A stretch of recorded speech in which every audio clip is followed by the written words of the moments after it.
बिस्मिल्लाहिर्रहमानिर्रहीम, अस्सलाम वालेकुम एंड वेरी गुड मॉर्निंग। आप देख रहे हैं न्यू पाकिस्तान और मैं हूं आपके साथ ज़रिया पर और मैं हूं आपके साथ अनवार खावर। नाज़रीन, आज एक बड़ा ही स्पेशल डे है जिसको हम आगे चलकर भी डिस्कस करेंगे, लेकिन कल भी पाकिस्तानी टीम के लिए एक अच्छा दिन था जहां पाकिस्तानी टीम ने आयरलैंड को सीरीज में शिकस्त दे दी है और बड़ी ज़बरदस्त परफॉर्मेंस रही है पाकिस्तानी टीम की।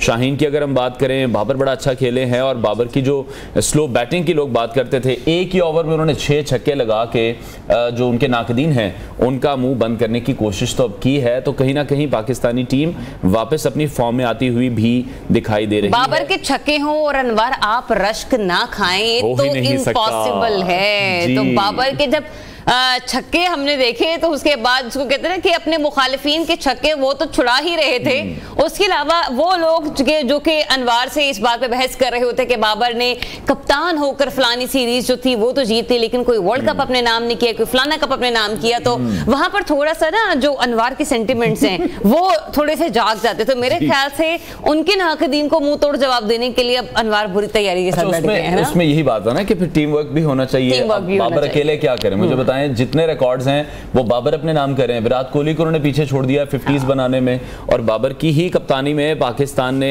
इंडिया को भी हराया था वर्ल्ड कप में for the very first time. तो वो रिकॉर्ड्स भी हमें याद रखने चाहिए। और बाकी बीइंग अ कैप्टन बिल्कुल उनकी अब ये जिम्मेदारी बनती है कि वो T20 वर्ल्ड कप हमें, ये जो सबसे बड़ा टूर्नामेंट है T20 वर्ल्ड कप, वो हमें जरूर जितवाएं और हमें मजीद खुश कर दें। बहरहाल इस पर मजीद भी बात करेंगे, भी शामिल करते हैं टॉप स्टोरीज।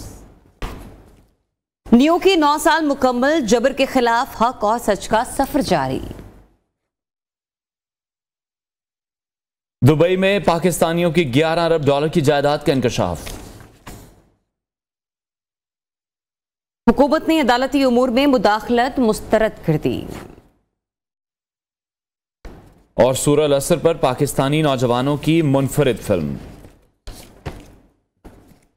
तो नाज़रीन, आज न्यू न्यूज़ की 9वीं सालगिरह का दिन है और आज का ये दिन बड़ी ही खुशी से मनाया जा रहा है और ये खुशी पाकिस्तान के शहर शहर में मनाई जाएगी। तैयारियां शुरू कर दी गई हैं। सहाफ़त में गुजरे 9 साल पे बजा तौर पर हम फ़ख्र कर सकते हैं क्योंकि ये फ़ख्र हमारा असासा है। न्यू न्यूज़ की 9 साल तारीख़ इस बात की गवाह है कि हमने सकाफ़त के उस सफ़र को फूलों की सेज पर तय नहीं किया।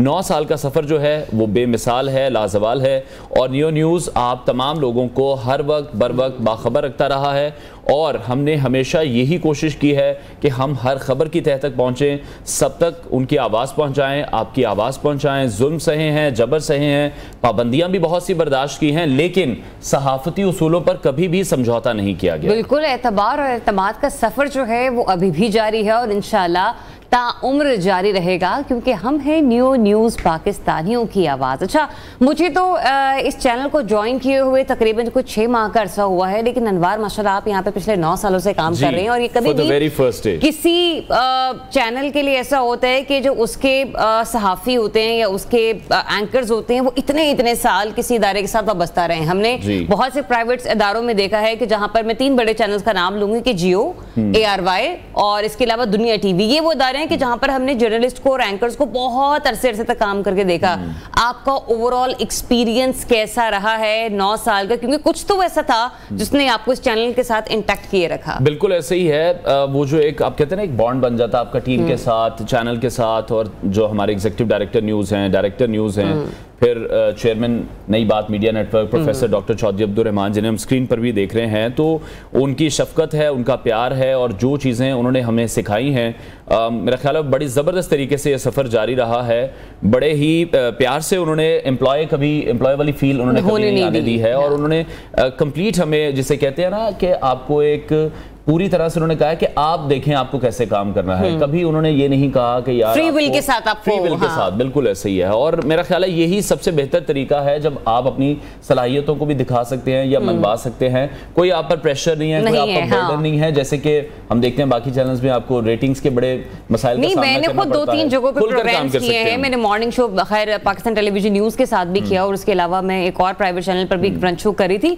तो बहुत प्रेशर कुकर की तरह जो है ना एंकर्स को थोड़ा रखा जाता है, होता भी है टीम की जाहिर सी बात है, परफॉर्मेंसेस को देखा जाता है कि आपने क्या किया क्या नहीं किया, आप कहाँ पर खड़े हैं। लेकिन मैंने जब से यहाँ पर काम कर रही हूँ एक पोलाइटनेस देखी है अपने सीनियर्स में भी। इसमें मैंने जब स्टार्ट किया था तब डायरेक्टर न्यूज हमारे जो उस्मान साहब हैं, मैं यूं कह लीजिए कि उनके मातहत थी, उनको रिपोर्ट कर रही थी क्रिकेट का सुल्तान में। फिर मीनवाइल मैं वहां से क्योंकि मुझे पता था कि मैंने मॉर्निंग शो होस्ट करना है, तो रिजवान जलाल साहब जो कि हमारे प्रोग्रामिंग के हेड हैं, ही इज वेरी यूं कह लीजिए कि बड़े जेंटल है अपने एंकर्स के साथ। हाँ बिल्कुल काइंड है, क्योंकि जब आप उन्हें कॉल करें तो एक होता है कि आपने अपने किसी भी रिपोर्टेड पर्सन को, कंसर्न पर्सन को कॉल करनी है, अपना मसला बताना है, तो बाज़-औक़ात एंकर्स धक्के खा रहे होते हैं, वेट कर रहे होते हैं कि किसी ने आना है किसी ने नहीं आना, तो हमारी बात कब होगी।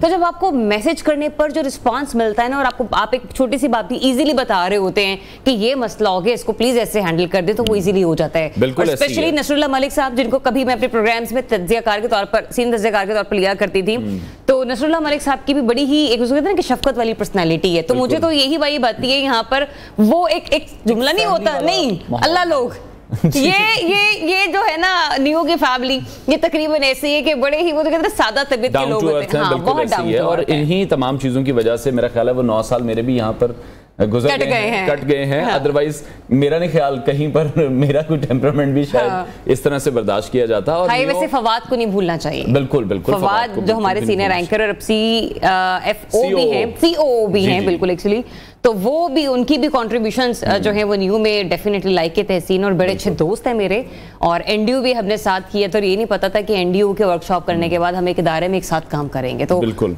COO का जो हमारा एक्सपीरियंस है वो भी बहुत अच्छा चल रहा है, और वाकई बड़ा अच्छा महसूस होता है कि जब आपके दोस्त कोलीग किसी एक अच्छे ओहदे पर बैठे हों और मतलब और आप उस इदारे में काम कर रहे हो, तो वो एक आपको अच्छे से फैसिलिटेट भी कर देते हैं। ये गलत है। अच्छा, ओवरऑल जो न्यू न्यूज़ का सफर था वो भी, उसको भी डिस्कस कर लेते हैं, क्योंकि वो भी बिल्कुल आसान नहीं था। बहुत मुश्किल था।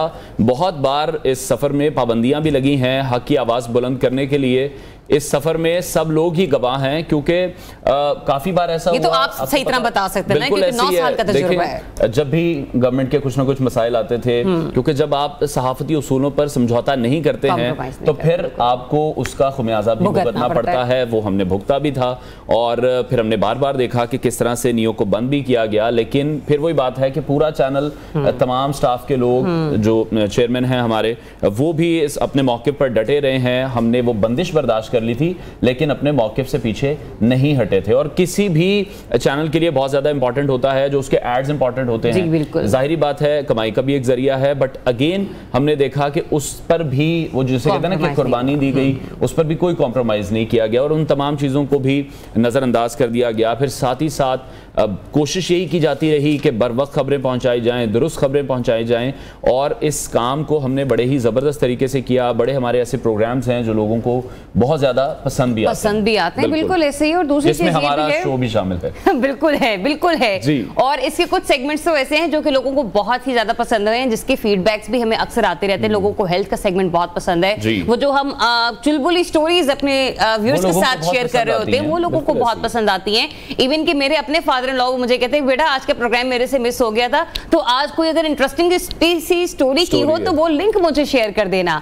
तो इसके अलावा भी बहुत सारे लोग जो होते हैं वो फीडबैक ले रहे होते हैं। कभी हमारे पास कोई डर्मेटोलॉजिस्ट आ जाए, कोई अच्छी न्यूट्रिशनिस्ट आ जाए, तो लोग कॉल करके पूछते हैं कि फलाने वाले लिंक में हमने वो चीज मिस कर दी थी, अगर आपके पास वो लिंक अवेलेबल है तो मैडम काइंडली हमें फॉरवर्ड कर दें। ना सिर्फ ये चीजें बड़ी इंपॉर्टेंट है, बल्कि हमने देखा है कि इस 9 सालों के दरमियान अनवार बहुत से ऐसे नए मीडिया हाउसेज आए हैं जिन्होंने एंकर्स को हायर किया, जिन्होंने बड़े बड़े स्टाफ को हायर किया। बट अनफॉर्चुनेटली वो कहते हैं ना कि जरूरत से ज्यादा जब आप सैलरीज देते हैं या फिर उनके नखरे नाज उठाते हैं कि जो कि इदारे के लिए बाद में चलकर बोझ बन जाते हैं, तो वहां पर मुआशी तौर पर इस्तेहसाल भी होता है वर्कर्स का। और इस तरह के भी बहुत सारे चैनल्स ऐसे हैं कि जिनको हम देख रहे हैं, तो दुआ गो हैं उन चैनल्स के लिए भी जो कि इस वक्त मुश्किलात में जो हैं वो घिरे हुए हैं। अल्लाह ताला उनकी भी परेशानियों को आसान करे। बिल्कुल। और न्यू न्यूज़ का जो सफ़र है ये इसी तरह से जारी और सारी रहेगा, क्योंकि हमारा नारा यही है कि हम हैं पाकिस्तानियों की आवाज़। चले जी आगे बढ़ते हैं, और अब हम कुछ बात करेंगे मौसम के हवाले से। तो मौसम के हवाले से खबरें यही मौसूल हो रही हैं कि जो गर्मी है उसका जोर मजीद बढ़ने जा रहा है। तो आप सब लोगों को एहतियात करनी है, क्योंकि हीट वेव, हीट स्ट्रोक के हवाले से पिछले साल भी हमने देखा बहुत से ऐसे वाक़यात रिपोर्ट हुए थे। क्योंकि गर्मी की जो लहर है, अब यही कहा जा रहा है, वो शिद्दत इख्तियार कर जाएगी, जिसमें सिंध और पंजाब के अक्सर मकामात पर दर्जा हरारत 43 से 48 डिग्री सेंटीग्रेड तक जा सकता है। और आजकल हमने देखा कि पिछले कुछ दिनों में 40, 41, 42 जब टेम्परेचर हुआ तो मतलब एक बार चीखें निकल गई थी, एकदम से गर्मी आई है। तो अभी ये कहा जा रहा है कि इट कुड बी 50 अराउंड 50 हाँ। जा सकता है। तो ये बहुत ज्यादा गर्मी होगी। बिल्कुल ऐसे ही। और इसमें पंजाब और सिंध के मैदानी इलाकों का शुमार बहुत ज्यादा बताया जा रहा है, जहां पर 50 डिग्री सेंटीग्रेड तक जाएगा दर्जा हरारत। और कराची समेत सिंध के साहिली पट्टी पर समुद्री हवाओं के बाद शदीद गर्मी नहीं होगी। वो खुद मैं भी कराची में रही हूं, तो जाहिर सी बात है वहां पे साहिली पट्टी के बायस कराची में मौसम गर्म तो होता है, लेकिन फिर भी हल्की हल्की ठंडक का एहसास रहता है, क्योंकि वहां पर समुद्री हवाएं चलती रहती है। लिहाजा कराची का दर्जा हरारत जो है वो 36 से 38 डिग्री सेंटीग्रेड तक रहने का इम्कान है। लेकिन बारिश भी कहीं हो सकती है, तो जाहिर सी बात है वो प्री मॉनसून के आगाज पर ही होगी, जिसके हवाले से बताया जा रहा है कि शायद इसका आगाज जून के आखिर में जाकर होगा। चलिए इसी पर बात करते हैं। चीफ मेट्रोलॉजिस्ट शाहिद अब्बास साहब ने हमें ज्वाइन किया। अस्सलाम वालेकुम and very good morning Shahid साहब। शाहिद साहब, ये जो हम अपडेट दे रहे हैं कि इतनी सख्त गर्मी पड़ने वाली है आइंदा हफ्ते में, क्या वाकई ऐसा ही है? आपने बिस्मिल्लाहिर्रहमानिर्रहीम, आपने गर्मी तो बताई, लेकिन उसकी सख्ती में थोड़ा ज्यादा सख्त कर दिया। अच्छा, ये सर्दी की 50-50 डिग्री की जो गर्मी है ये सख्त नहीं है? देखिए, उसने आप लोगों को थोड़ा ज्यादा डरा दिया। गर्मी तो पड़ेगी, गर्मी का जो सीजन है और मई जो होते हैं पाकिस्तान में, मई में सबसे ज्यादा एक्सट्रीम टेम्परेचर होते हैं। और सारे साल का गर्म तरीन महीना जो होता है वो मई होता है। तो इसमें से गर्मी का पड़ना एक नेचुरल भी है, और ये कुछ चीज़ों के लिए फायदा, हमारी बहुत सारे क्रॉप्स हैं, बहुत सारी फसलें हैं और बागात हैं आम के, उनके लिए ये ज़रूरी है कि ये गर्मी पड़े। और इंसानों के लिए हमारे, क्योंकि हमें बर्दाश्त करनी पड़ती है तो हमारे लिए थोड़ी मुश्किल होती है।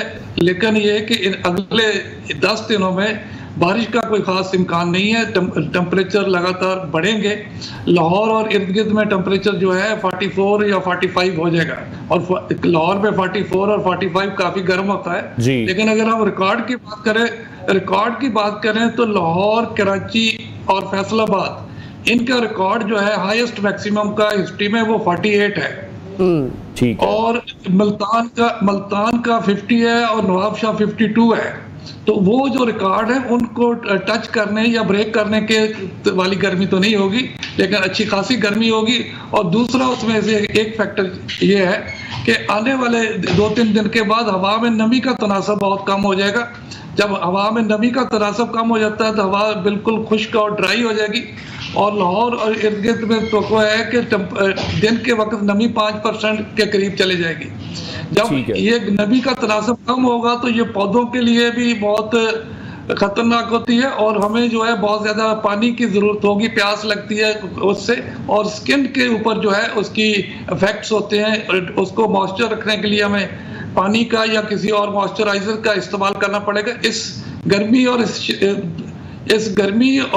नमी की जो है मकदार कम होने से हीट स्ट्रोक और दूसरे जो है गर्मी के असरात जो है हमारी सेहत पे बहुत बुरे होते हैं। तो लिहाजा इन चीज़ों ने तो होना है, तो हमें इनके साथ अपने आप को बचा के चलना है।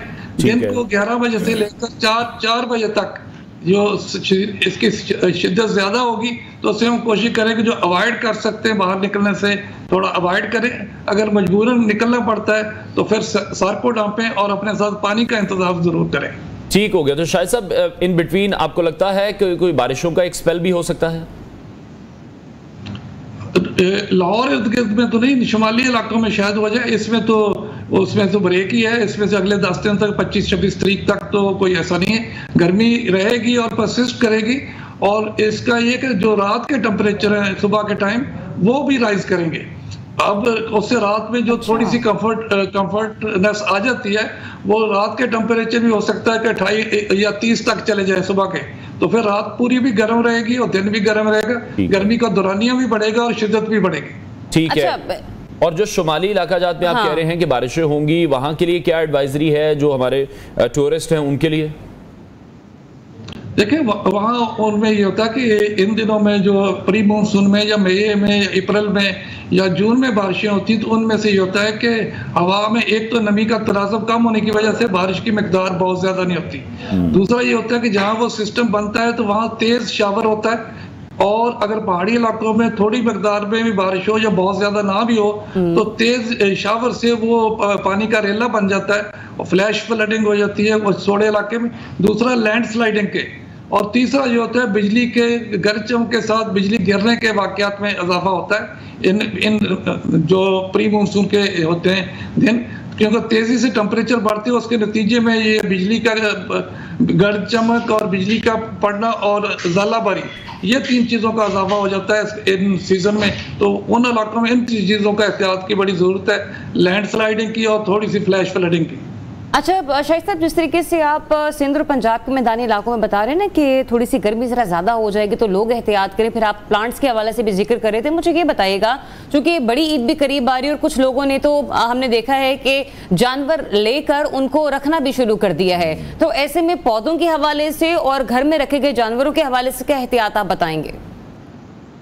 देखिए, जब हवा में नमी का तनासब एक खास हद से कम हो जाता है तो बाद पौधों में ऐसा होता है कि आप उसके खेत को पानी दिया होता है और पौधों के जड़ों में पानी खड़ा होता है, ऊपर से पौधे तब भी सूख रहे होते हैं कि हवा में नमी का तनासब इतना कम होता है और शिद्दत होती है कि पत्ते बर्दाश्त नहीं कर सकते। और इसी तरह जो हमारे जानवर हैं उनको भी ये होता है कि उनको सबसे ये कि उनको ऐसे जगह पे रखा जाए साए में या जहाँ टेम्परेचर जो है कंट्रोल हो, या जिन जानवरों को हम नहला सकते हैं दिन में एक आध दफ़ा उनको नहला दें ताकि उनकी जो डाइट है और वो गर्मी की वजह से उनका जो स्टोमक और बाकी डाइट इफेक्ट ना हो, ताकि वो रूटीन की डाइट लेते रहे तो फिर तो कुछ नहीं होगा। अगर उनको थोड़ा सा गर्मी की वजह से उनकी डाइट इफेक्ट होगी तो फिर तो वो जानवर बीमार भी होंगे, उनका वेट भी कम होगा। तो इन चीज़ों के एहतियात उनका टेम्परेचर जो है उनको थोड़ा मेंटेन रखने के लिए साए में बांधे, या उनको अगर हो सकता है तो उनको अगर नहलाया जा सकता है तो उनको एक दिन में नहला दें। ठीक है, तो शायद सब ईद उल अजहा के करीब आपको लगता है कि मौसम कुछ बेहतर हो जाएगा? जी, ईद उल अजहा के करीब मौसम का हवाले से मैं पूछता हूँ।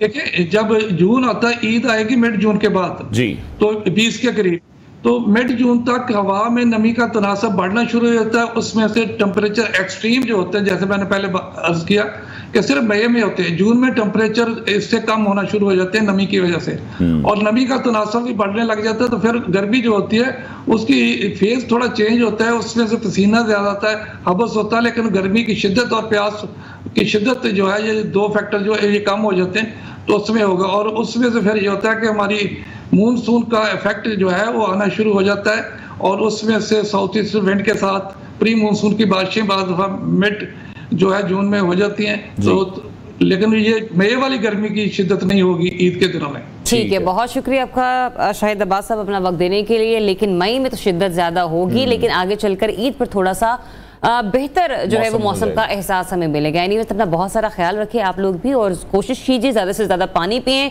पौधों का ख्याल रखें, और जाहिर सी बात है कुछ ऐसे ठंडे मशरूबात का इस्तेमाल करना शुरू कर दीजिए, कुछ ऐसी ठंडी ग़िज़ाओं का इस्तेमाल करना शुरू कर दीजिए, जैसे गर्मी की जो वो है ना एहसास वो थोड़ा सा कम हो जाए। ब्रेक लेते हैं, ब्रेक के बाद आपको दोबारा ज्वाइन करते हैं। Stay tuned.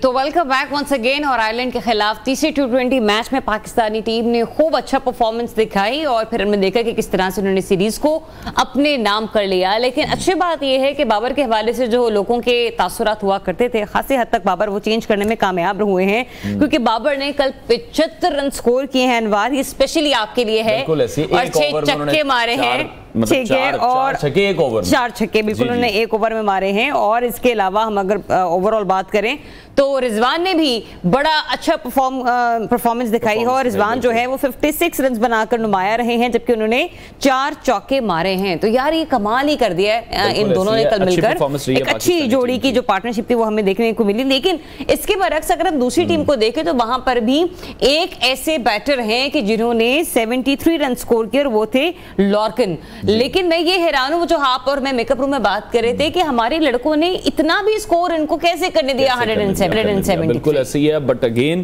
कि आयरलैंड की टीम भी खेलने आई है तो स्कोर करना उनका भी राइट है, बट पाकिस्तानी बॉलर्स को ये देखना है जो हमारी पेस बैटरी है वो विकेट्स तो निकाल रही है, लेकिन वो जो फॉरन से जिसे कहते हैं इकोनॉमी भी साथ अपनी ठीक रखें और विकेट्स भी लें, उसकी अब हमें जरूरत है, क्योंकि हम वर्ल्ड कप के बहुत ज्यादा क्लोज आ चुके हैं। अब इंग्लैंड भी हमने जाना है, वहां पर हमारी सीरीज है। स्पोर्ट्स एनालिस्ट अहमद अजीब सत्ती ने हमें ज्वाइन किया है, उनसे इस हवाले से मजीद बात करेंगे। अहमद, बहुत शुक्रिया आपके वक्त। पाकिस्तानी टीम बिलाखिर सीरीज जीतने में कामयाब हो गई है आयरलैंड से, लेकिन जो दूसरा मैच हुआ था अभी भी वो लोग उसको भूल नहीं पा रहे हैं उस तरह से कि पाकिस्तानी टीम किस तरह से वो जो पहला मैच हार गई, 2 मैचेस अब हमने लगातार जीते हैं और सीरीज हमने अपने नाम कर ली है। कहां कहां कमियां कोताहियां आपको दिखाई दे रही हैं? कमी तो हर जगह पे है, कोताही भी हर जगह पे है, लेकिन वो तो एक फहरिस्त का वो नाम लेना शुरू करें तो फहरिस्त बहुत लंबी हो जाएगी जी। लेकिन ये गुड थिंग इज दैट कि पहले मैच में सेटबैक के बाद जो है वो लास्ट 2 मैच में एक अच्छा कमबैक किया पाकिस्तान ने और एक गुड नोट पर फिनिश किया। ठीक है, तो अभी आपको क्या लग रहा है कि इस डिपार्टमेंट में पाकिस्तानी टीम को ज्यादा मेहनत करने की जरूरत है? बॉलिंग एंड जो हमारा है, जिस पर कहा जाता था कि पूरी दुनिया हमारे बॉलर से डरती है, आपको लगता है कि वो डर अभी थोड़ा सा कम हुआ है? पहले हमारे बॉलर से डरती है, आपकी उनसे खेलने पे मरती है। उसकी वजह ये है कि पिछले कुछ अरसे से जो हल्की टीमें हैं वो भी हमारे खिलाफ स्कोर कर रही हैं, बड़ी टीमें तो चलो करती हैं, क्योंकि बॉलर्स जो है वो टीम में असल में जो मैं अगर आपको इन नटशेल कहूं तो टीम में बहुत ज्यादा जो चेंजेस हुई हैं, बार बार कप्तानों की तब्दीली पे चेयरमैन पीसीबी की तब्दीली, मैनेजमेंट की तब्दीली तो बड़ा फर्क डालती है टीम में। यूनिटी भी इतनी अच्छी नहीं है, फिर उस वजह से आपको मेंटल इफेक्ट पड़ता है और इसी वजह से जो है वो आपके बॉलर्स जो है उस तरह से परफॉर्म भी नहीं कर पा रहे। यही बॉलर पहले बेहतर परफॉर्म करते थे, मैं हारिस रऊफ की बात करूं, शाहीन अफरीदी की बात करूं, नसीम शाह की बात करूं, तो ये थोड़े मसाइल। और सबसे जो मुश्किल जो जिस चीज को बहुत ज्यादा बेहतर होने की जरूरत है वो हमारी बॉलिंग है। बैटिंग पे तो हम कभी भी बहुत ज्यादा रिलाय नहीं करते थे, लेकिन जो हमें सबसे ज्यादा तकलीफ दे रही है वो हमारी बॉलिंग है। लेकिन नहीं ये सवाल भी तो फिर यूं मैं कहूंगी कि इंपॉर्टेंट हो जाएगा ना कि हम अपनी बॉलिंग पर रिलाय करते थे, हमने बैटिंग पर कभी रिलाय नहीं किया। हम क्यों का एलिमेंट क्यों यूज करें? क्योंकि हमने तो तीनों डिपार्टमेंट्स में अपनी कारकर्दगी को अच्छा दिखाना है। और मीनवाइल अगर हम लोग बाबर के हवाले से कल बात करें तो फाइनली बाबर के बल्ले ने रन उगलना शुरू किए हैं। कल उन्होंने जिस तरीके से परफॉर्मेंस दिखाई, बिल्कुल स्पीड में, पहले भी बनाते हैं 6 चौके थे और 5 छक्के, तो डेफिनेटली बहुत एक अच्छा जो वहां पे शायकीन थे उनको एक मैच देखने को मिला और बाबर की इनिंग्स भी। देखिए, अगर आपने वर्ल्ड कप में आगे अच्छा करना है, ये तो चलो कमजोर टीम है ना आयरलैंड, तो आपको वर्ल्ड कप में अच्छा करना है तो आपको सारे शोबे बेहतर करने होंगे। फील्डिंग आपकी अच्छी नहीं है, आप कैचेस, पहला जो मैच आप हारे थे उसमें बड़ी वजह कैचेस छोड़ना और खराब फील्डिंग, और उसके साथ जो आपको अपनी बॉलिंग और बैटिंग यानी तीनों शोबे इंप्रूव किए बगैर आप वर्ल्ड कप में बेहतर परफॉर्म नहीं कर सकते। फिर बाबर आजम जो है वो रन तो हमेशा करते हैं, यानी रन्स का मसला नहीं है, 2 इनिंग्स में नहीं करेंगे, तीसरी में कर देंगे। मसला सारा ये है, सिर्फ बाबर नहीं बाकियों का भी, कि जिस रिक्वायर्ड रन रेट से या स्ट्राइक रेट से आपने रन्स करने हैं मॉडर्न क्रिकेट में, मसला अब सिर्फ दुनिया में एवरेज नहीं रह गया। T20 में अब एवरेज को कोई नहीं देखता सिवाय पाकिस्तान के, लेकिन ये है कि देखते हैं तो स्ट्राइक रेट आपका क्या है, वो जीत के प्रोसेस में आप कितनी कोशिश, आप कितना हिस्सा डाल रहे हैं ये देखा जाता है। उसका एक लफ्ज इस्तेमाल किया जाता है, इम्पैक्ट, कितना इम्पैक्ट आप डाल रहे हैं, बात सारी उसकी है। तो अब आई होप, मेरी दुआ है कि ये जो कॉन्फिडेंस को मिला होगा, भले आयरलैंड को आ रहा है, तो आगे जो अब आपको इंग्लैंड के खिलाफ हमारे T20 मैचेस है, असल इम्तिहान पाकिस्तान का वहां पर होगा। ठीक है, तो अहमद, अभी जो हमारा ओपनिंग पेयर है, आपको लगता है कि उसमें भी बड़ी कंफ्यूजन है? उसके हवाले से भी अभी फैसला, जो फाइनल फैसला है वो लेना बाकी है। एक बार फिर से बाबर और रिजवानी हो सकता है कि ओपनिंग करें, क्योंकि साइम को बहुत ज्यादा मौके दिए गए, लेकिन साइम अयूब वो परफॉर्मेंस नहीं दिखा पा रहे जो उनसे एक्सपेक्ट की जाती है। मुश्किल वक्त में मुश्किल फैसला लेना सबसे बड़े अक्लमंद लोगों की निशानी होती है, जो अभी इस पाकिस्तान की क्रिकेट बोर्ड की मैनेजमेंट में नहीं है। ठीक है, उसकी वजह यह है कि देखिए साइम अयूब स्ट्रगल कर रहे हैं, चांस अच्छा दिया पाकिस्तान ने, चांस देने में भी कोई हर्ज नहीं है, टैलेंटेड लड़का है, लेकिन समहाउ नहीं परफॉर्म कर पा रहा। कोई बात नहीं है इसमें, वो बुरी बात नहीं है, परफॉर्म नहीं कर पा रहा, लेकिन एडजस्टमेंट कैसे होती है? या तो आप उसको प्लेइंग 11 से आप बाहर निकाल के बाबर रिजवान से ओपन करा दें, वो सेटल प्लेयर है, वो कर लेंगे एडजस्ट, ठीक हो गया। या फिर आप ये कर सकते हैं कि बाबर रिजवान से ओपन करा के उसको नंबर 3 पे खिला दें, क्योंकि वो स्पिनर को भी अच्छा खेलता है। वेस्ट इंडीज में स्पिनर आते हैं मिडिल में, और वो लेफ्ट हैंड बैट्समैन है, ज्यादातर स्पिनर आपके लेफ्ट आर्म और लेग स्पिनर होते हैं, जो कि लेफ्ट हैंड को खेलना आसान होते हैं। तो नंबर 3 पे भी आप खिला सकते हैं। जब प्लेयर नहीं खेल रहा उसको दूसरे नंबर पे एडजस्ट भी किया जा सकता है। He got that ability to hit the good at spinner. So दोनों ऑप्शन आपके पास मौजूद हैं, ट्राई किया जा सकता है। अच्छा आपने भी थोड़ी देर पहले ही कहा ना कि ये तो दौरा आइलैंड कंप्लीट हो गया, पाकिस्तान की नेक्स्ट सीरीज जो है वो इंग्लैंड के साथ है। मैं सवाल तो उसी वक्त ही लेना चाहती थी, लेकिन वो कहते हैं ना कि हर मैचेस को लेके किसी ना किसी के दिल में कुछ ना कुछ क्वेश्चन होते ही हैं, और जब बाबर परफॉर्म कर जाए तो अनवार ना पूछे, ये तो इम्पॉसिबल सी बात है। दूसरा मुझे ये बताइए कि अभी जो हाल ही में ईसीबी के साथ इंग्लैंड के साथ हमारी सीरीज होने जा रही है, वहां पर ईसीबी ने एक डिसीजन लिया है और उसने अपने जितने भी प्लेयर्स हैं उनको आईपीएल से वापस बुलवा लिया है, ये कहकर कि पाकिस्तान साथ नेक्स्ट सीरीज होने जा रही हैं तो हमें एक अच्छी टीम को मैदान में उतारना होगा। क्या वाकई पाकिस्तानी जो टीम है उसको इतना हाइप मिल चुकी है कि अब इंग्लिश क्रिकेट बोर्ड भी अपने अच्छे प्लेयर्स को उनके मद्दे मुकाबिल खड़ा करना चाह रहा है, या फिर बाकी टीमें भी T20 वर्ल्ड कप को सामने रखकर हाँ बिल्कुल अपने प्लेयर्स की जो है फहरिस्त है वो तैयार कर रही हैं? नहीं, पाकिस्तान को तो हाइप नहीं मिली क्योंकि पाकिस्तान के तो हालात सबके सामने है, टीम के जो हम स्ट्रगल कर रहे हैं क्रिकेट में रिसेंट पास्ट में। लेकिन ये कि इंग्लैंड क्रिकेट बोर्ड जो है वो अपनी वर्ल्ड कप की तैयारी में वैसे उन्होंने प्लेयर को बुलाया। वैसे आईपीएल जो है ना वो पिंड का चौधरी है, पिंड के चौधरी को ना करना इतना आसान नहीं होता। लेकिन चूंकि जो दो बड़े स्ट्रॉन्ग क्रिकेट बोर्ड है जिसमें एक इंग्लैंड है और दो ऑस्ट्रेलिया है, इनको जब चाहिए होता है अपने प्लेयर आईपीएल से निकाल लेते हैं, या कुछ प्लेयर जो होते हैं वो कभी जरूरी सीरीज हो तो आईपीएल मिस भी कर देते हैं, स्पेशली ऑस्ट्रेलिया के। तो ये तो शायद ये अफोर्ड कर सकते हैं, लेकिन जो बेचारे कमजोर मुल्क हैं उनके प्लेयर कहते हैं चलो जी वो फिर आईपीएल खेलते रहते हैं, अपनी नेशनल ड्यूटी को मिस कर देते हैं। तो अभी पाकिस्तान के साथ ये है कि इंग्लैंड की जो पाकिस्तान बेहतर फॉर्म में था 2022 में हाजी, तो वो जब इंग्लैंड पाकिस्तान आई थी तो अच्छी सीरीज हुई थी, लेकिन वो हमारे घर में हमें 4-3 से हरा कर गए थे। इंग्लैंड जाके हम बड़े वक्त से जो इंग्लैंड से सीरीज नहीं जीते हैं, तो बहुत टफ टाइम देगी इंग्लैंड की जो टीम है, जो कि उनके पास सबसे बेहतरीन जो बैटिंग अगर किसी के पास है पूरी दुनिया में इस वक्त T20 में खास करके, वो इंग्लैंड है। ठीक है, तो अमर अभी आपको क्या लग रहा है पाकिस्तानी टीम की जानिब से जो T20 वर्ल्ड कप का स्क्वाड है उसका ऐलान क्यों नहीं किया जा रहा, क्यों इतना डिले किया जा रहा है, या फिर वेट कर रहे हैं कि इंग्लैंड की सीरीज भी हो जाए उसके बाद ही हतमी फैसला लिया जाए, या कोई नजर लगने का डर है? देखिए मोहसिन नकवी साहब मेरिट की बात करते हैं, तो वो खुद मेरिट पे नहीं आए हैं, ठीक है, उनका क्रिकेट से क्या लेना देना। और दूसरी बात यह है कि सारे अपने शहर के लाहौर के लोग उन्होंने सिलेक्टर रख लिए हैं, ठीक है। मेरिट नहीं, इस तरह नहीं होता मेरिट जी। देखिए आप मेरिट की दर्जियां भी गिरते हैं, आपकी सबसे बड़ी टैलेंट नर्सरी कहां से आ रही है? खैबर पख्तूनख्वा से। एक सिलेक्टर खैबर पख्तूनख्वा का नहीं है आपकी सिलेक्शन कमेटी में। आपकी सेकंड बिगेस्ट नर्सरी जो है वो आपका ये नॉर्दर्न रीजन है, इस्लामाबाद, रावलपिंडी, ये जो नियर बाय एरियाज है, सेकंड बिगेस्ट नर्सरी इस वक्त जो क्रिकेट में आ रही है यहां से आ रहे हैं आपके प्लेयर। आपका एक सिलेक्टर वहां से नहीं है। दूसरी बात यह है कि आपने वहाब रियाज साहब को सिलेक्टर भी बनाया है, सीनियर मैनेजर भी बनाया है विद जीरो एक्सपीरियंस। क्रिकेट खेलना अलग होता है, managerial job is totally 100% different होती है। कैसे मेरिट आएगा? उनको ना सिलेक्शन एज अ सिलेक्टर का भी काम किया है, ना जूनियर सिलेक्टर काम किया है, ना एज अ मैनेजर काम किया है, एकोमोडेट कर रहे हैं। पंजाब में कि ब्यूरोक्रेसी से उठा के लोगों को मीडिया डिपार्टमेंट में ले आए हैं, वहां से उठा के लोग अपने पीसीबी के अंदर ले आए हैं और वो रोज ब्लंडर करते हैं, ठीक है। तो कैसे मेरिट आएगा? सिलेक्शन आप गलत कर रहे हैं, तो इतना प्रॉब्लम है ना, इतनी डिस्क्रिमिनेशन है। अहमद, जिस तरह से आप मेरिट की बात कर रहे हैं, बोर्ड में तो आपने बता दिया कि मेरिट पर कुछ लोग मौजूद नहीं हैं। विद इन पाकिस्तानी टीम आपको लगता है कि कोई मेरिट पर नहीं है और उसको टीम में नहीं होना चाहिए था? हसन अली आप कल देखें वो कैसे खेल सकता है, उसकी क्यों व्हाइट बॉल की क्रिकेट तो खत्म हो गई है उसकी, वो ना उसकी परफॉर्मेंस है। आपके पास एक प्रोसेस होता है, देखिए क्रिकेट का, आप एक प्लेयर को लेके चल रहे होते हैं तो वही फिर वर्ल्ड कप खेलता है, पूरी दुनिया ऐसे करती है। आप लेके चल रहे थे वसीम जूनियर को, आप लेके चल रहे थे जमान खान को, ठीक हो गया, आप लेके चल रहे थे उसामा मीर को जो लेग स्पिनर था। आपने क्या किया कि आप और पीएसएल का सबसे अच्छा परफॉर्मर था Mohammad Ali the fast bowler, लेकिन चूंकि वो दोस्त नहीं है। ठीक है, बहुत शुक्रिया। वक्त की कमी है। स्पोर्ट्स एनालिस्ट अहमद नजीब सती हमारे साथ इन कॉन्वर्सेशन थे। नाज़रीन, ब्रेक के बाद आपको दोबारा ज्वाइन करें। Stay tuned, new Pakistan.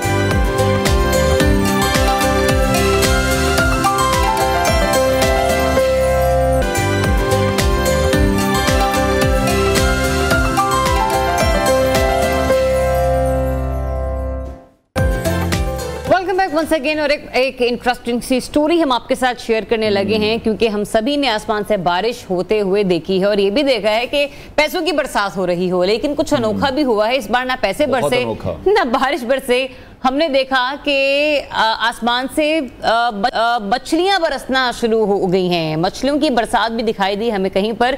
यह अनोखा वाकया मगरबी ईरान के शहर यासूज में पेश आया और वहां के शहरी आसमान पर बारिश के साथ मछलियां बरसते हुए देखकर हैरान हो गए। बिल्कुल ऐसे ही है, और कई लोगों ने इस नायाब मंजर की जो वीडियो है वो बनाई है, जो कि सोशल मीडिया पर तेजी से वायरल हो रही है, जो इस वक्त हमारी स्क्रीन पर भी आप देख सकते हैं। और इस वीडियो क्लिप में देखा जा सकता है कि शहर के अंदर ट्रैफिक मामूल के मुताबिक रवां दवा है, और इस दौरान सड़क पर दर्जनों मछलियां गिरती भी दिखाई दे रही हैं। तो ये अपने आप में एक अनोखा वाकया है, लेकिन इस हवाले से जो माहिरीन मौसमियात हैं वो ये बता रहे हैं कि मछलियों का आसमान से बरसना एक नायाब मौसमियाती मंजर है, जिसकी चंद सूरतें होती हैं। इस हवाले से रिसर्च पहले भी की गई थी, क्योंकि पहले भी इस तरह के वाकयात पेश आ चुके हैं। तो रिसर्च ये बताती है कि शदीद मौसमी सूरत हाल के दौरान बनने वाले जो आबी बगोले होते हैं, जो दरिया या समंदर के ऊपर तश्कील पाते हैं, पानी से मछलियों को वो अपने अंदर समेट लेते हैं, और फिर जब ये मछलियां ऊपर उड़ती हैं तो वो भंवर के साथ आगे बढ़ती हुई उस मखसूस मकाम पर बरसती हैं, जैसा कि हम इन वीडियोस में भी देख रहे हैं। बिल्कुल ऐसे ही, और ऐसे ही कुछ हवा के बगोले यानी कि टॉर्नेडो में भी देखा जा सकता है। एक तहकीक के मुताबिक दरियाई इलाकों में जब गरज चमक का तूफान दाखिल हो रहा होता है तो मौसम की खराबी के सबब परिंदे परेशानी में इधर उधर उड़ने लगते हैं, और अक्सर इस उलझन की कैफियत में उनके मुंह में मछलियां जो दरियाओं से शिकार की गई होती हैं जमीन की जानिब गिर पड़ती हैं। और इससे पहले हमने देखा कि ऑस्ट्रेलिया, अमेरिका समेत बाज़ दीगर ममालिक में भी इसी नौयत के वाकयात रूनुमा हो चुके हैं। लेकिन जहां कहीं भी हुआ होगा डेफिनेटली लोगों के लिए एक हैरानकुन मंजर होगा। और मैं ये भी सोच रही हूँ कि हमने जब भी देखा है पोर्ट साइट्स पर ये जब मछलियों के हवाले से हमने देखा ना कि लोग माहीगिरी कर रहे होते, तो एक बड़े ही ताफुन और एक बदबू सी वहां पर फैल जाती है। तो यकीनी तौर पर जहां कहीं भी ये वाकया रूनुमा हुआ है वहां पर कई दिनों तक स्मेल और ताफुन उठ रहा है। बिल्कुल, लेकिन हो सकता है कुछ लोगों की मौज भी होगी हो कि आज मछलियां उन्हें आज मछली फ्राई करके खाएंगे। बिल्कुल ऐसी है कि आज मछली खाएंगे। बहरहाल नाज़रीन, ब्रेक लेते हैं, ब्रेक के बाद आपको दोबारा ज्वाइन स्टे ट्यून्ड।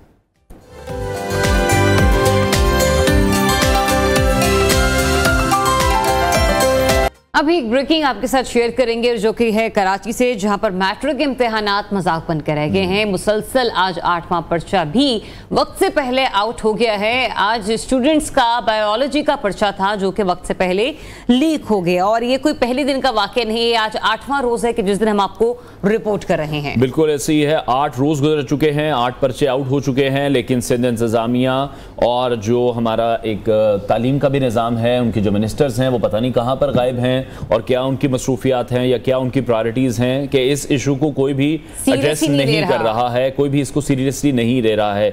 10वीं जमात का बायोलॉजी का ये पेपर है जो कि एक बार फिर से कबल अज़ वक्त आउट हो चुका है, और उसकी जो तस्वीर हैं वो हमारी स्क्रीन पर भी आप इस वक्त देख रहे हैं। डेली बेसिस पर ये हो रहा है, और फिर जो ऐसी सूरत हाल में जो स्टूडेंट्स का फ्यूचर है वो हमें लग रहा है कि बहुत ही ख़राब तरफ जा रहा है, और किस तरह से जो एक मेरिट भी है उसकी भी फिर धज्जियाँ उड़ा दी जाती हैं। वो तालिब इल्म जो कि पढ़ने के शौकीन हैं, जो कि पोजीशन होल्डर्स हैं, और उनके लिए भी एक लम्हा फ़िक्रिया होगा, वो भी इस सिचुएशन से परेशान होंगे कि वो इस सूरत हाल को किस तरह से काउंटर कर सकते हैं, क्योंकि ये तो डेली की रूटीन बन चुकी है। हम देख रहे हैं कि डेली बेसिस पर कराची में जो मैट्रिक इम्तिहानात हो रहे हैं वहाँ पर डेली पर्चा आउट हो जाता है इम्तिहान से पहले।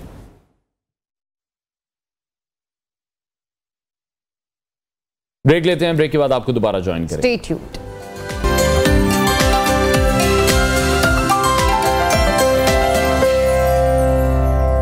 Welcome back. गुजरे कुछ सालों से बैनुल-अक़वामी सतह पर हम देख रहे हैं कि मुख्तलिफ leaks, wicket leaks, Panama leaks, pin papers को बहुत शोहरत मिली है, और पाकिस्तान भर में पैनामा पेपर्स के बाद जो कुछ मुल्क के साथ किया गया वो किसी से ढका छुपा भी नहीं है। ऐसे में पाकिस्तान तहरीक इंसाफ ने उन पेपर्स की बुनियाद पर नून लीग की हुकूमत के खिलाफ एक बड़ी अवामी तहरीक चलाई।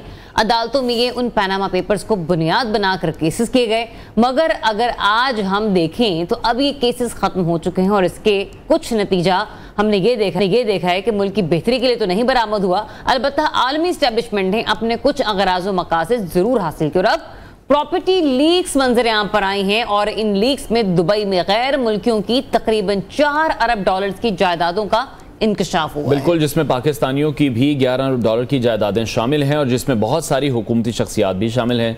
अब बात करते हैं वफाकी वज़रा की प्रेस कॉन्फ्रेंस के बारे में, जहां वफाकी वज़ीर इत्तलात और वज़ीर कानून आज़म नज़ीर तारड़ ने इस्लामाबाद हाई कोर्ट के जज जस्टिस बाबर सत्तार के अदालती उमूर में मुदाखलत और दबाव के इल्ज़ामात को मुस्तरद करते हुए कहा है कि इस मामले को इतना आगे लेकर ना जाया जाए, क्योंकि बात कौमी सलामती की है। इससे पहले पार्लियामेंट के बाहर गुफ्तगू करते हुए अता तारड़ का कहना था कि महंगाई का जिन काबू में आ रहा है, बैरूनी सरमायाकारी बढ़ रही है, मगर तहरीक इंतशार को यह बात हजम नहीं हो रही है। सियासी मामलात की बात करें तो गवर्नर KP बीजेपी ने वजीर आला KP अली मीन गंडापुर को खाने की दावत भी दी है, मगर इसके साथ साथ उन्होंने कुछ सख्त बातें भी की और साथ ये भी कहा कि सूबाई हुकूमत के खिलाफ कोई साजिश नहीं हो रही है। इसी हवाले से मजीद बात करेंगे। सीनियर तजियाकार आमिर इलियास राणा साहब ने हमें ज्वाइन किया। आमिर साहब, बहुत शुक्रिया के वक्त के लिए। पैनामा पेपर्स की बुनियाद पर हमने देखा जो पाकिस्तान में हंगामा हुआ और जो उसके नतीजा था, वो नतीजा भी कुछ नहीं निकला। मुल्क की साख को भी जिस तरह से दाव पर लगाया गया। अभी ये जो प्रॉपर्टी लीक सामने आई है, इस हवाले से अब आप क्या देख रहे हैं? इस बुनियाद पर दोबारा फिर पाकिस्तान में सियासत करने की कोशिश की जाएगी? देखें, अगर हम पाकिस्तान के हवाले से स्पेसिफिक हो तो कुछ बातें की जा सकती हैं, लेकिन इसमें तो इंडियन शहरियों का भी डाटा है, इसमें बरतानवी शहरियों का भी है, इसमें सऊदी शहजादों शहरियों का भी है। इशू ये है कि जिन लोगों के नाम आए हैं, जैसे मोहसिन नकवी इस वक्त वजीर हैं, उन्होंने कह दिया कि मेरे ये डिक्लेयर्ड असासे हैं। शेर अफजल मरवत MNA है, उन्होंने कहा मेरा डिक्लेयर्ड असासा है। इसलिए जिनके नाम आ रहे हैं और वो इस वक्त चाहे वो अपोजिशन के MP है, MNA हैं, सेनेटर हैं, या वो गवर्नमेंट साइड पे हैं, और खास तौर पे जो गवर्नमेंट साइड पे हैं, अगर उन्होंने डिक्लेयर किए हुए हैं तो इशू तो कोई भी नहीं है। क्योंकि पनामा में बिल्कुल एक साजिश थी, साबित हो गई, और उसमें उस वक्त की अदलिया ने भरपूर किरदार अदा किया कि पनामा से अकामा निकाल के, जो उस वक्त की इस्टेब्लिशमेंट की ख्वाहिश थी कि किसी तरीके से भी नवाज शरीफ को इक्तदार से बाहर करना है, तो वो कर दिया गया। ठीक है। और उसके बाद पनामा खत्म, और सिराजुल हक साहब भी दोबारा जब पब्लिक का प्रेशर हुआ कि हुजूर वो जो 400 से अब नाम थे, आप कहाँ गए, उसके बाद नवाज शरीफ के क्या आप भी उस साजिश का हिस्सा थे? खामोशी। सुप्रीम कोर्ट में भी सवाल आया कि बाकी लोगों को क्यों नहीं छेड़ा गया। अब पनामा को छोड़ दें, दुबई लीक्स में आ जाए, या तो साबित किया जाए कि जिन लोगों ने किया है, तो हमारे इदारे, जैसे चेयरमैन नायब उस वक्त थे कमर जमान चौधरी, उन्होंने कहा जी ये मेरा काम नहीं है, ये काम है रेगुलेटर्स का, स्टेट बैंक का, SCCP का, कि वो नोटिस दें जिनके नाम आए हैं, वो बताएं और पूछें और हमें केस रेफर करें। ये इस तरीके से हम नहीं कर सकते, और वो आखिरी दिन तक डटे रहे और उसको माना गया। ये नहीं हुआ कि नैब को तो फिर JIT बना के एक नई गेम डाल के, जिसमें नैब का स्वाय फॉरवर्डिंग करने के, एक लेटर लगाने के कोई किरदार नहीं था। आज जिन लोगों के नाम है और जो साफी ये काम कर रहे हैं, वो कहते हैं हमने बहुत सारे लोगों को खत लिखे हैं और उन्होंने अभी जवाब नहीं दिए। देखें, हमारा काम बतौर साफी इन्वेस्टिगेशन भी करना है, जवाब लेना भी है, लेकिन हम कानून की वो नहीं है, अदलिया नहीं है कि हम लोगों को तलब करें, या कोई ऐसा इदारा, रेगुलेटरी इदारा नहीं है कि अगर हम किसी को दें, हम ये कह सकते हैं कि जी हमने उन्हें खत लिखा, हमारे पास ये पेपर हैं, उन्होंने जवाब नहीं दिया, बस इससे आगे कुछ नहीं है। लेकिन अब इशू ये है कि अगर इन लोगों के नाम मौजूद हैं और इन लोगों ने पाकिस्तान के अंदर ये असासे डिक्लेयर नहीं किए। आप देखें, इमरान खान साहब की जो हमशीरा हैं अलीमा खान, उनको इमरान खान के दौर में ही एमनेस्टी दे के, और बहुत सारे लोगों को, जिसको इमरान खान कहते थे कि ये सिर्फ चोरी का पैसा है, जिनको एमनेस्टी दी जाती है, मनी लॉन्ड्रिंग का है, ये चोर हैं खजाने के जो छुपाते हैं, उनको इमरान खान ने 2 दफा एमनेस्टी दी, जिसके अंदर उनके अपने लोग भी आ गए। तो अब उसका क्वेश्चन अपनी जगह मौजूद है कि जब आपने कानून बनाया, एमनेस्टी दी, लोगों ने डिक्लेयर किया, तो अब आप उनसे सवाल नहीं पूछ सकते इसमें एमनेस्टी वाले कितने हैं, क्योंकि हम तो मतून करते हैं सियासतदानों को। हमारे नजदीक बाकी तो सारे दूध से धुले हुए होते हैं, वो जज हों, वो जर्नैल हों, वो रिटायर्ड हों, हाजिर सर्विस हों, मतलब इसके अलावा नहीं। एक पुलिस ऑफिसर का नाम आता है, लोगों के आपने नाम गिनवाए हैं यहाँ पर, वो पुलिस ऑफिसर का नाम लेता है और वो कहता है कि मैं UN की पोस्टिंग पे था और मैंने अपनी व्हाइट मनी से ये फ्लैट खरीदा है। क्या बुराई है उसके अंदर? खबर बनाए, खबर तो मौजूद है, लेकिन असल इशू ये है कि क्या पैसा मनी लॉन्ड्रिंग का है? उन्होंने अपने सियासी जो कानूनी तौर पे कोई पोजीशन उनकी पाकिस्तान में रही हो, उससे फायदा उठाया और वो जवाब नहीं देते, तो सवाल बनता है और लोग पूछें।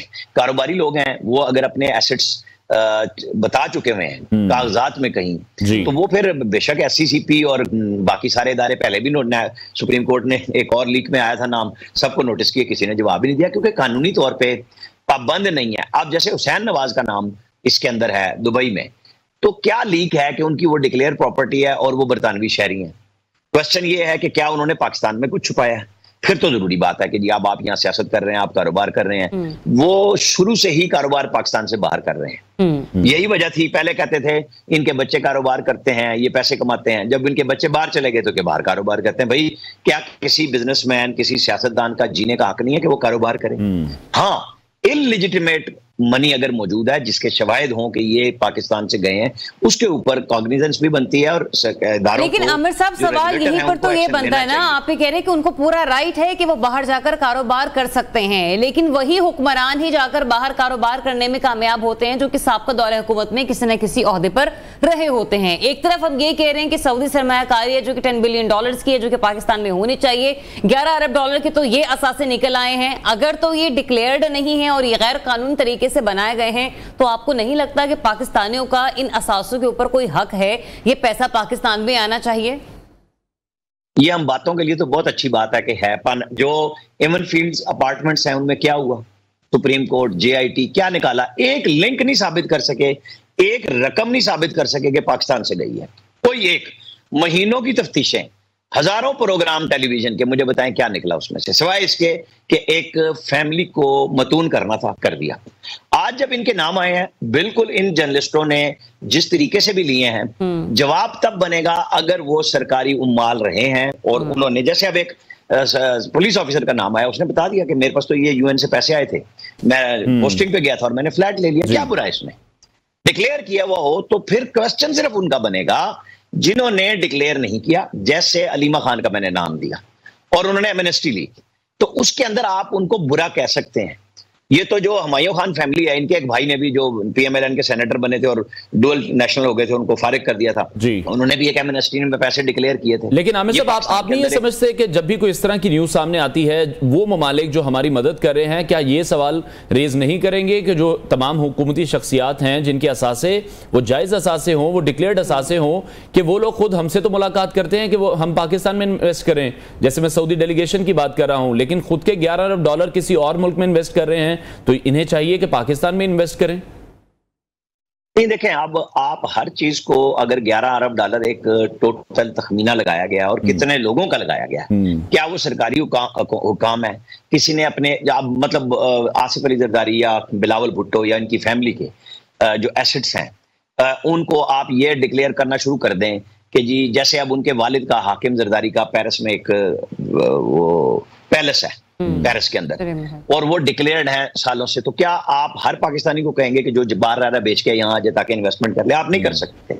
सऊदियों ने खुद लगाए हुए हैं, सबसे ज्यादा लंदन में प्रॉपर्टीज गल्फ कंट्रीज के लोगों की हैं, तो आप उनको मजबूर करेंगे कि जी आप अपने मुल्क में पहले करें फिर आप कहीं और जाएं? ऐसा नहीं है। जो यहाँ आएंगे वो भी प्रॉफिट के लिए आएंगे, भाई कोई खराब देने नहीं आ रहा। अगर हमारे पास कोई इन्वेस्टमेंट ला रहा है, वो अपने प्रॉफिट की यकीनी पोजीशन को देख के $1 लगाएगा, उससे पहले नहीं लगाएगा। हम इसको मिक्स कर देते हैं कि जी आप अपने लगाएं। क्या किसी पाकिस्तानी को कहीं दुनिया में घर बनाने का हक नहीं है कि वो मजबूर है, वो महकूम है कि वो यहीं रहे? आपको और मेरे पास पैसे हों और हम डिक्लेयर करें और बाहर ले लें, तो उसमें क्या बुराई है? आपके पास नहीं है तो हम ममालिक का आपने जिक्र किया ना कि जिनकी दुबई में प्रॉपर्टीज मौजूद हैं, वो तरक्की पजीर ममालिक के लोग हैं, हम तरक्की याफ्ता लोग हैं, बस, और हम लोग अभी भी कर रहे हैं। आपके ख्याल में बरतानिया तरक्की पजीर है? लेकिन फिर भी बरतानिया की इकोनॉमी पाकिस्तान से बेहद बेहतर है। मैं तरक्की पजीर नहीं है, तरक्की याफ्ता। मैं यही कह रही हूँ कि फिर भी बेहद बेहतर है। आपने जो सवाल किया, मैंने कहा कि वहां पे उन लोगों ने भी किया। ये नहीं आप कर सकते ना पाबंद कि जी आपका मुल्क चूंकि गरीब है तो आप अपने पैसे, आपने क्या कानून बनाया कि आप पैसे नहीं बाहर ले जा सकते या आप कारोबार नहीं कर सकते? हमारे जितने एक्सपोर्टर्स हैं सबके अकाउंट्स बाहर हैं, ले आए वापस, $1 नहीं लेके आते, यहाँ से रिबेट पे लेके जाते हैं। बिजली में, गैस में, फर्टिलाइजर में, हर जगह पे हमारी एक्सपोर्ट इंडस्ट्री जो है यहाँ से रिबेट लेती है मेरे और आपकी प्राइस पे, और जो डॉलर मिलते हैं एक्सपोर्ट करने की सूरत में वो यहाँ नहीं लाते पाकिस्तान में। तो छूट भी ली हुई है कानूनी तौर पे और फिर कहते हैं हमने कहीं और लगा दिए, हमारे पास है नहीं, यहाँ से फिर रियायत ले जाते हैं। और ये एक सर्कल है, वो हर गवर्नमेंट में, हर मार्शल में शामिल होते हैं। ठीक है आमिर साहब, एक और बड़ा अहम इशू है। जस्टिस बाबर सत्तार ने जिस तरह से एक और खत लिखा है, हुकूमत उसको अभी मुस्तरद करती हुई भी दिखाई दे रही है। आप क्या समझते हैं, अब ये मामला कहां तक जाएगा? अवामी इशूज में इसको तब्दील किया जा रहा है, एक मुश्किल ख़त्म नहीं होती है, दूसरी शुरू हो जाती है। अभी यही कहा जा रहा है कि मुल्की सलामती का मामला है, इस तरह से बात नहीं करनी चाहिए। देखिए, मैं अगर वजीर कानून और वजीर इत्तलात अकेले प्रेस कॉन्फ्रेंस करते हैं तो मैं आपकी इस पॉइंट से मुत्तफिक हो जाता। जब 4-4.5 मिनट का वीडियो बयान जो PTV से जारी हुआ और मंसूर आवान साहब ने उसको पढ़ा, बोला, दिखाया, जो बाबर सत्तार साहब के बहुत अच्छे ताल्लुकदार भी हैं, अगर चैम्बर का है ताल्लुक वो भी मौजूद है, और उन्होंने ये ऑन किया कि अटॉर्नी जनरल ऑफिस और एडवोकेट जनरल ऑफिस पूरे पाकिस्तान में अदलिया के साथ किसी भी पैगाम रसानी का वाहिद ऑफिस है जिन्हें ये लेजिटिमाइज हक हासिल है कि वो ये काम करें। और ये काम किया गया है और इस हद तक किया गया है कि देखें आप हसास इदारों की जो ये टेलीफोन टेपिंग है और इस तरह के इश्यूज पे चाह रहे हैं कि बताएं सलाहियत क्या है, तो आपको इन कैमरा ब्रीफिंग दी जाएगी। और जो खत लिखा गया उसमें भी ये कहा गया कि मेरे ऊपर ये नहीं हुआ कि मैं अपने काम से रुक गया या असर हुआ, लेकिन चूंकि बाबर सत्तार साहब ने खत लिखा है वो पब्लिक हो गया है तो बहस बन गई। लेकिन मेरा नहीं ख्याल कि दुनिया भर में नेशनल सिक्योरिटी के नाम पे हर चीज ओपन कर दी जाती है। ये हमारा वतीरा है, हमारा मीडिया है, बाहर तो सवाल भी नहीं कर सकते आप इस किस्म का। यहाँ तो हम लंबा लिटा देते हैं अपने हर इदारे को, अदलिया हो, वो जनाब आपके इंटेलिजेंस इदारे हो, नेशनल सिक्योरिटी का इशू हो, वो हमारे जनाब मीडिया के ऊपर सब कुछ चलता है क्योंकि कदगन कोई नहीं है ना, क्योंकि मजाक बनाया हुआ है। पहले यहाँ पे यही लोग जिनका नाम मैंने अदलिया और इंटेलिजेंस इदारों का कहा, इनके लिए DGISPR ने एक लफ्ज अपने इदारों के लिए कहा कि फिर धरनों के आप जुडिशल कमीशन बना लें 14 के, 16 के, 22 के, कि किस तरह आपको लाया गया और क्या क्या किया आपने। 25 मई 22 को जब आप आए KP के वसाइल से, 16 में KP के वसाइल से आए, 14 में इंटेलिजेंस इदारों के वसाइल के साथ उनकी मरबूत हिकमत अमली के साथ आपने धरना एक गवर्नमेंट के खिलाफ दिया। तो आज ये बहस शुरू हो गई है, इसका अंजाम अच्छा होना चाहिए। मैं सिर्फ इस बात पे हूं कि नेशनल सिक्योरिटी के मामला खुलने नहीं चाहिए।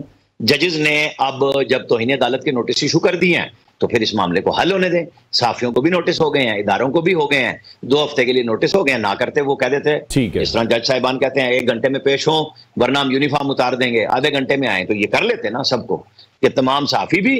और वो क्यों 2 हफ्ते दिए? मेरा तो एतराज है इस बात पे। जिसने बोला है उसके पास सबूत होगा ना। आपने उसी दिन वहीं पे कल क्यों नहीं बुलाया? आपने 2 हफ्ते क्यों दिए हैं? आपने पैमरा के चेयरमैन को या पैमरा को FIA को 2-2 हफ्ते क्यों दे रहे हैं आप? मत दें। सबको पता था 1 हफ्ते से कि ये बेंच बनना है, फिर बेंच की तारीख आ गई थी। मैं नहीं मानता इस बात को। जब आप कहते हैं अभी के अभी IG को बुलाओ, अभी के अभी DC को बुलाओ, ये ऑर्डर है हमारा, तो ये हाई कोर्ट के 3-3 जजेस के बेंचेस क्यों 2-2 हफ्ते? ठीक है, बहुत शुक्रिया सीनियर तज्जियाकार आमिर रियाज राना साहब हमारे साथ इन कॉन्वर्सेशन थे। नाज़रीन ब्रेक लेते हैं, इसके बाद आपको दोबारा join. Stay tuned new Pakistan.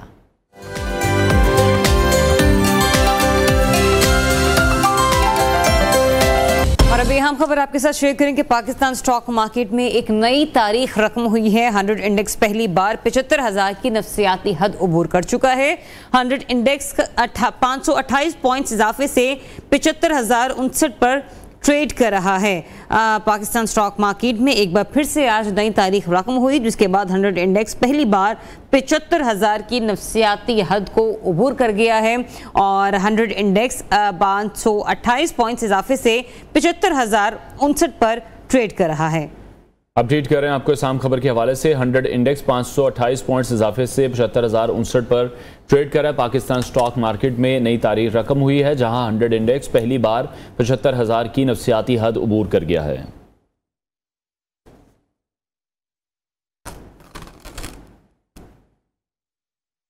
और अब कुछ बात करते हैं मईशत के हवाले से। वजारत निजकारी और निजकारी कमीशन के उमूर के हवाले से वज़ीर आज़म मियां मोहम्मद शहबाज शरीफ की सदारत में अहम जायजा इजलास हुआ है, जिसमें वजारत निजकारी और निजकारी कमीशन की तरफ से निजकारी प्रोग्राम 2024 और 29 का रोड मैप पेश किया गया है, जिसमें अब ये बात सामने आई है कि वज़ीर आज़म शहबाज शरीफ ने स्ट्रेटेजिक इदारों के सिवा दीगर तमाम रियासती मुल्की इदारों की निजकारी का ऐलान कर दिया है। बिल्कुल, दूसरी जानिब वज़ीर खजाना ने प्री बजट कॉन्फ्रेंस से खिताब किया था, जिसमें उन्होंने भी मुआशी इस्तेहकाम का वाहिद हल निजकारी करार दिया और वाज़े किया कि सूबों से मुशावरत के साथ ही आगे बढ़ेंगे।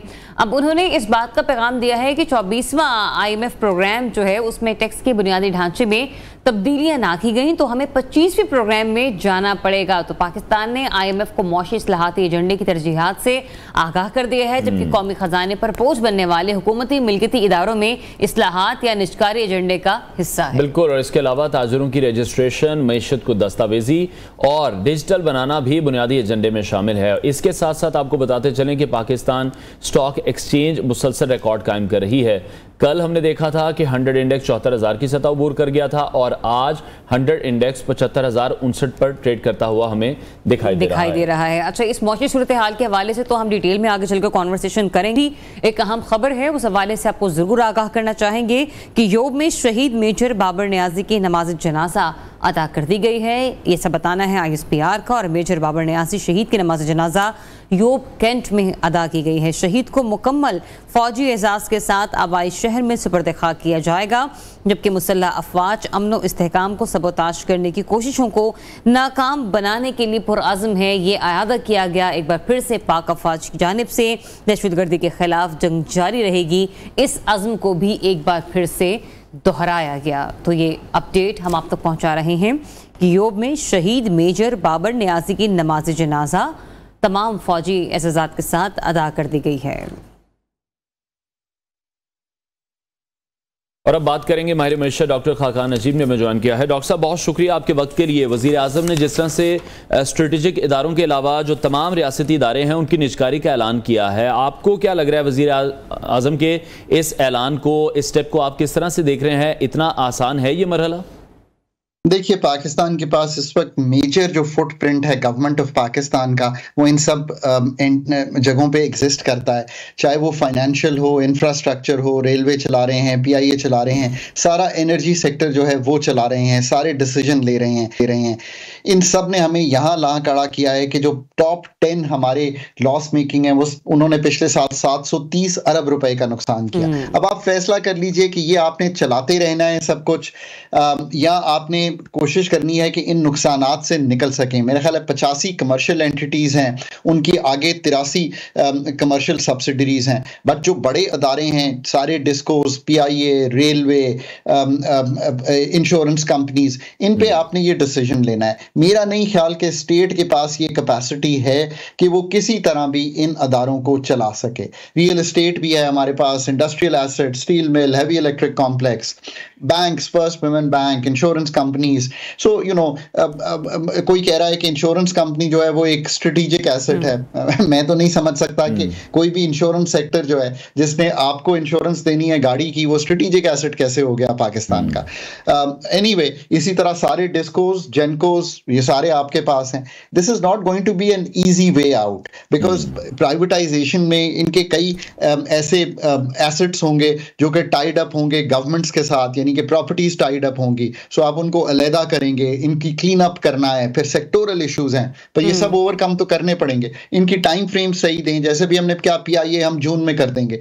देखिए, गवर्नमेंट के पास बड़ा बोझ है इन चीजों का और बड़ा एफर्ट चाहिए इनको प्राइवेटाइज करने के लिए। चले एक मिनट तो जरा ये है कि शो की गई है गवर्नमेंट की तरफ से स्टेप को लेने के लिए, लेकिन एक और हम मामले पर मैं आपसे आपके एनालिसिस जानना चाहूंगी खाकान साहब के जो कल वज़ीर खजाना ने प्री बजट प्रेस कॉन्फ्रेंस की, उसमें उन्होंने टैक्स निशानदेही के मामलात के हवाले से गुफ्तगू की। उन्होंने कहा कि इस ढांचे में कुछ तब्दीलियां लानी होगी। मैं इसमें स्पेसिफिकली सैलरीड क्लास के हवाले से आपसे बात करना चाहूंगी, क्योंकि कहा गया है कि उनके स्लैब में भी तब्दीली आ सकती है।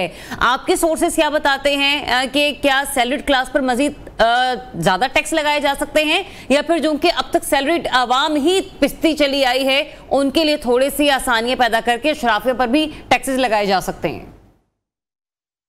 मैं तो कभी भी किसी सोर्सेस पे डिपेंड नहीं करता, मैं तो उन कागजों पे डिपेंड करता हूं जो हम आउटसोर्स थिंकिंग पे लिखकर अपने पास मंगवाते हैं। IMF की कई रिपोर्ट्स हैं इस पे, और ये गवर्नमेंट के पास भी मौजूद हैं, कुछ पब्लिक भी हैं। अगर उनको जाके हम सब पढ़ लेंगे तो हमें दिखाई देगा कि वो ये कह रहे हैं कि जो इस वक्त पर्सनल इनकम टैक्स में स्लैब्स हैं उनको वही कर दीजिए जो कि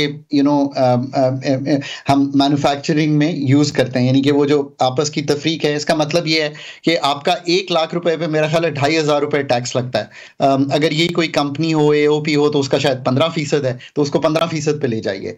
अगर हम इस जो इसमें डिस्क्रेपेंसी है उसको निकाल दें, इसी तरह स्लैब्स 4 हो जाएंगे।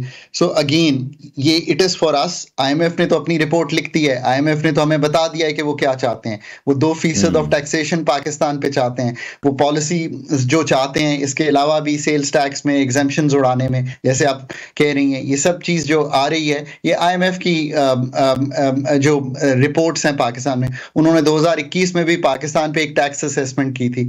मैं इसीलिए कहता हूँ कि असल बात तो आके रुकती है कि आपकी होम टीम जो है, जो अथॉरिटीज़ हैं, वो खुद क्या सामने रखेंगी IMF के। ठीक है। आप अगर एक ऐसा प्लान रखेंगे जो कामयाब हो सकता होगा तो आपको अच्छी चीज दिखाई देगी। आपको पाकिस्तान बेस्ड, कॉन्टेक्स्ट बेस्ड चीजें रखनी पड़ेंगी यहाँ पे खड़े। ठीक है, बहुत शुक्रिया माहिर मईशत डॉक्टर खलीब हमारे साथ इन कॉन्वर्सेशन थे। ब्रेक लेते हैं नाज़रीन, ब्रेक के बाद आपको दोबारा ज्वाइन करें। Stay tuned.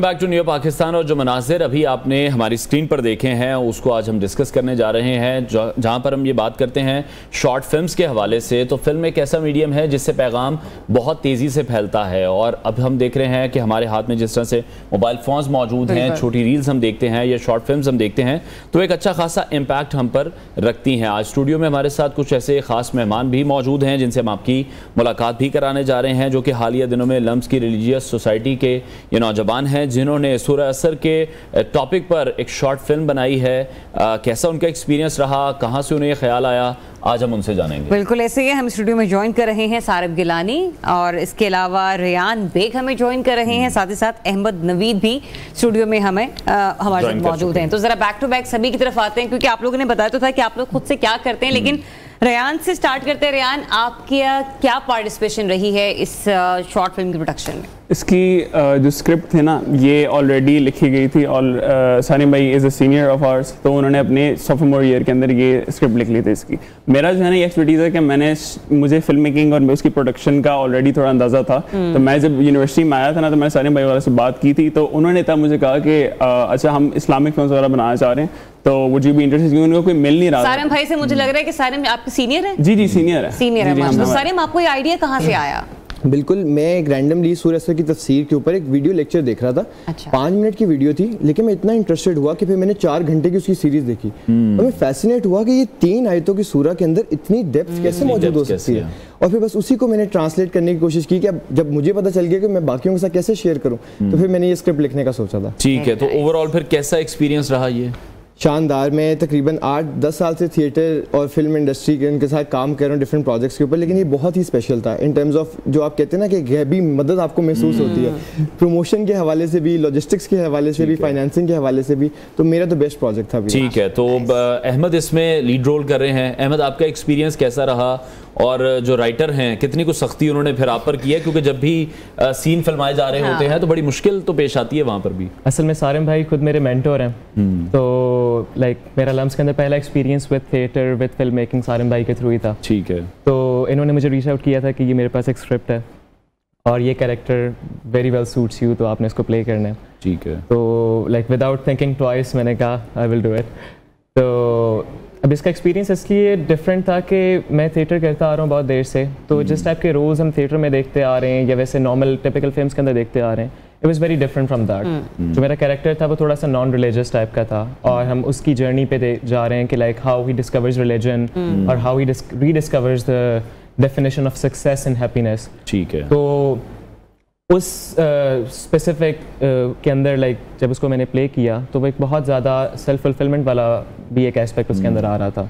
ठीक है। अच्छा रेयान, तो आप वीडियोग्राफी चूंकि आपने की है इसमें, और आपने विजुअल्स को जिस तरीके से यूटिलाइज किया है वो मैंने भी देखा भी, वो ब्लू सी वेव्स को ग्राफिकली यूज करना, इस चीज़ का भी ख्याल रखना कि बहुत ज़्यादा ओवर ना लगे कि ज़रूरत से ज़्यादा ही आपने इसके अंदर हॉरर और वो थिएटर डाल दिया है, और इस चीज़ को भी ये होना कि हाँ एक मैसेज भी कन्वे हो जाए, ये कितना बैलेंसली आपको लेके चलना पड़ा? ये असल में ना जब शॉर्ट फिल्म एडिटिंग होती है ना, स्पेशली इसको एडिटिंग फेज में लेके जाते हैं, प्रोडक्शन के बीच जो है ना स्पेशली मैंने ख्याल रखते हैं कि मेरा सिनेमाटोग्राफी के साथ पहला एक्सपीरियंस था, तो मुझे था कि एक शॉट्स वगैरह कहाँ से लेनी है। इनको मैं ये बार बार डायरेक्ट किया जा रहा था कि आप बस यहाँ खड़े हो, फिर मैं यहाँ से शॉट लेता हूँ, फिर दूसरी साइड से आगे शॉट लेता हूँ। तो वो प्रोडक्शन का मैंने फुल कोशिश की थी कि इन लोगों को फिक्र ना हो बिल्कुल, फिर इनको मेरे ऊपर एतबार हो कि ये कर लेगा, एंड के ऊपर एडिटिंग के अंदर कर लेगा। एक दफ़ा हमने 2-3 दिन में जब प्रोडक्शन कर ली ना, उसके बाद जब एडिटिंग के ऊपर आया ना, तो उसके अंदर मैंने फिर फुल जोर दे दिया। वो जो ड्रीम सीक्वेंस है उसके अंदर मैं प्रॉपर साउंड, नो डाउट, क्योंकि आप शूट कर लेते हैं, शूट के बाद उस चीज़ को निखारना होता है ना, वो सारा काम ही एडिटर का है। बिल्कुल ऐसी। अच्छा सारिम, सूरह असर जिस तरह से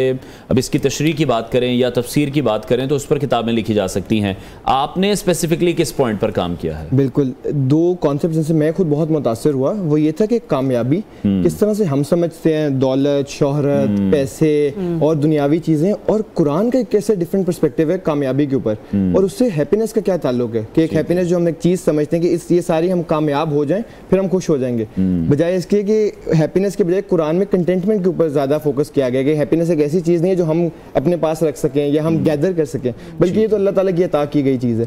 तो ये 2 एस्पेक्ट्स है जिसमें हमने फोकस किया था। ठीक है, और अब ये भी बताइएगा रिस्पांस का भी पूछ लेते हैं ना, क्योंकि 2 हफ्ते तो हो चुके हैं, तो फीडबैक कैसा, बीइंग एन एक्टर आपको कैसा फीडबैक आ रहा है, और सेकेंडली इस शॉर्ट फिल्म का अपना एक फीडबैक क्या है?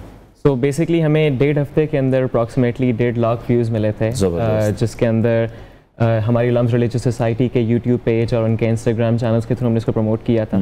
और feedback personally as an actor मुझे लिटरली कैंपस पे लोग मिलते थे और कहते थे, अब एक बड़ा ना एक स्टिग्मा क्रिएट हुआ है लम्स के अराउंड के लम्स ऐसी जगह है जहाँ पे रिलीजन की जगह नहीं है और वो बहुत उस तरह, बिल्कुल गलत बात है ये। मतलब लोग मुझे आते थे और मुझे कहते थे कि बहुत खूबसूरत फिल्म है, बहुत ज़्यादा ऐसा थीम है जो हम पहले नहीं देखते आए, एक बहुत यूनिक तरीके से इसको आप पोर्ट्रे करे मैसेज को, आप स्पून फीड नहीं करते जैसे रिलीजियस कंटेंट नॉर्मली होता है। तो एक बहुत पॉजिटिव फीडबैक आता रहा है। लोग लिटरली स्ट्रेंजर्स मुझे पर्सनल टेक्स्ट करते थे कि मैंने ये फिल्म देखी और मुझे ये वाले सीन से बहुत ज़्यादा अटैचमेंट हुई, मुझे इस सीन से बहुत ज़्यादा सीखने को मिला, और this scene specifically stuck with me. चलिए, यहाँ पे मैं सबसे अच्छा मैसेज तो ये भी बोलूँगी कि वो पेरेंट्स जो अक्सर अपने बच्चों को ऐसी यूनिवर्सिटीज़ में भेजने से थोड़ा झिझकिचा रहे होते हैं कि हमने तो ये सुन रखा है, हमने तो ये देखा है, फलानी चैनल पर ये खबर चली थी, अब एक अच्छा मैसेज भी यहाँ पर चल रहा है। बिल्कुल ऐसे ही। अच्छा, स्टूडेंट्स हैं आप, तीनों ही स्टूडेंट्स हैं, तो फिर पैसे भी लगते हैं फिल्म बनाने पर, तो वो फिर कैसे मैनेज किया? लम्स ने कोई हेल्प की है? फंड्स कैसे जनरेट किए? ये बिल्कुल एक स्टूडेंट प्रोजेक्ट ही था, और इसको बाद में हमने अपनी सोसाइटी को एक तरह से ट्रिब्यूट या गिफ्ट कर दिया, लेकिन इसके सारे लॉजिस्टिक्स, सारी फाइनेंसिंग हमने खुद की। इससे हम ज़्यादा उम्मीद थी हमें कि जब ये इंशाल्लाह प्रमोट होगा तो हम मजीद स्पॉन्सर से बात कर सकेंगे, मजीद लोगों को रीच आउट कर सकेंगे और उसको फैसिलिटेट। मेनली जो शॉर्ट फिल्म्स के अंदर आपके बजट लगता है ना, वो होता है during production and post production, right? So अब वो क्योंकि मैंने ऑलरेडी थोड़ा सा काम किया हुआ था, मेरे पास इक्विपमेंट मौजूद था अल्हम्दुलिल्लाह, तो मुझे था कि बस ये मेरे पास इक्विपमेंट, मैंने ऑलरेडी कमर्शियल काम किया हुआ है, तो मैंने इस काम के लिए जो है ना उसको बस फीसिबिलिटी लगा दिया। बल्कि जो भी हमारे पास रिसोर्सेज थे ना, हर बंदे के डिफरेंट कैपेसिटी के अंदर, वो हमने सब अपने कर दिया। ठीक हो गया। चलें जी, बहुत शुक्रिया सारिम, रायान, अहमद नवीद हमारे साथ इन कॉन्वर्सेशन थे। हमारी बेस्ट विशेज़ हैं आपकी शॉर्ट फिल्म को लेकर। नाज़रीन, प्रोग्राम का वक्त खत्म हुआ है, इंशाल्लाह कल फिर आपसे मुलाकात करेंगे। अपना बहुत सारा ख्याल रखिए, इजाज़त दीजिए, अल्लाह हाफ़िज़।